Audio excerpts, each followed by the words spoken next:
ইদানিং ফেসবুক খুললেই একটা কমেন্ট আমার চোখে বেশি পড়ে। সেটা হলো, আমি আমার ছেলেকে মালয়েশিয়ার স্কুলে কিভাবে ভর্তি করেছি, ভর্তি করতে কি কি লেগেছে, ওর বয়স কত, ওর স্কুল সরকারি নাকি বেসরকারি, স্কুলের খরচ কেমন, এরকম বিষয়ে অনেকেই জানতে চেয়েছেন। আজকের ভিডিওটা তাদের জন্য। আসসালামু আলাইকুম, কেমন আছেন সবাই? আশা করি সবাই অনেক ভালো আছেন। আলহামদুলিল্লাহ, আমরাও ভালো আছি। যারা প্রতিনিয়ত আপু এবং ভাইয়েরা আমাকে মেসেজ দিচ্ছেন, কমেন্ট করছেন, আসলে সময় সুযোগ করে ভিডিওগুলো করা হচ্ছিল না, এই জন্য আমি আপনাদের কাছে ক্ষমা চেয়ে নিচ্ছি। যাই হোক, এখন আসছি মূল টপিকে। আমার ছেলেকে আমি মালয়েশিয়ার স্কুলে কিভাবে ভর্তি করিয়েছি। আমার ছেলের জন্মই হচ্ছে মালয়েশিয়াতে। ও 2018 সালে মালয়েশিয়াতে জন্মগ্রহণ করেছেন।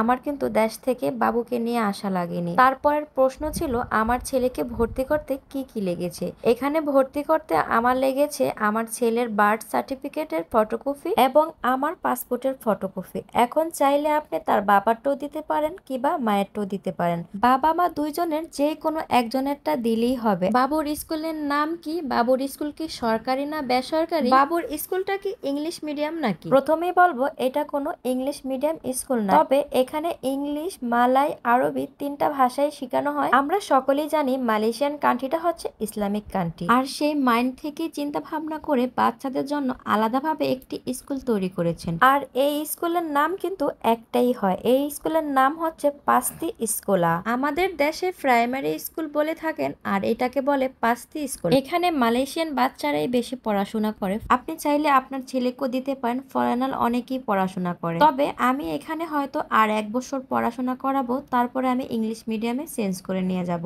এখন আপনারা অনেকে প্রশ্ন করতে পারেন, আপু কেন ইংলিশ মিডিয়ামে প্রথমে দেননি।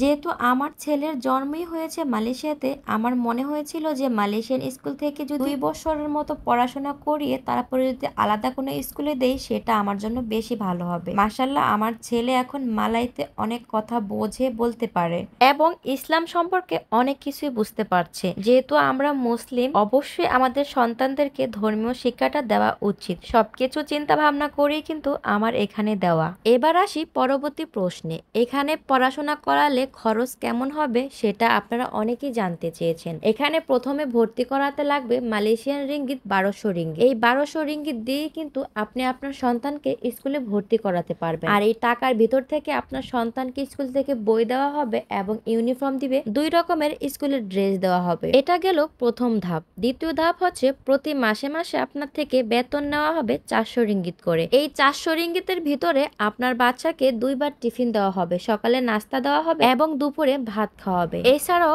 মাঝে মধ্যে যদি মালয়েশিয়াতে কোনো বিশেষ দিন থাকে, বিশেষ কোনো বই বা অনুষ্ঠান এবং পাঠে যদি থেকে থাকে, সেটার জন্য আপনার থেকে আলাদা করে টাকা নেওয়া হবে। এখন সবকিছু মিলিয়ে বছরে ধরেন আরো 1000 রিঙ্গিত। এখন এই স্কুলে পড়াশোনা করতে হলে আপনার বাচ্চার খরচ হবে প্রতি মাসে 400 রিঙ্গিত করে, 1 বছরে হিসাব করলে আসবে 4800 রিঙ্গিত। ভর্তির সময় যে 1200 রিঙ্গিত নেওয়া হয়েছে সেটা হিসেব করলে আসবে 6000 রিঙ্গিত। ওই যে বললাম, প্রতি মাসে কোনো খেলা থাকে বা বিশেষ দিন থাকে বা বিশেষ অনুষ্ঠানের জন্য আরো ধরেন 1 বছরে 1000 রিঙ্গিত, তাহলে আসবে আপনার 7000 রিঙ্গিত। তো এই তো আপনাদেরকে আমি পুরো হিসেবটা সুন্দরভাবে দিয়েছি। এখান থেকে হয়তো কম বেশি হতে পারে, 500 1000, যাই হোক। আশা করি আপনাদের সকল প্রশ্নের উত্তর পেয়েছেন। ধন্যবাদ সবাইকে। ভিডিওটি ভালো লাগলে কমেন্ট করে জানিয়ে যাবেন আর অবশ্যই শেয়ার করে দিবেন।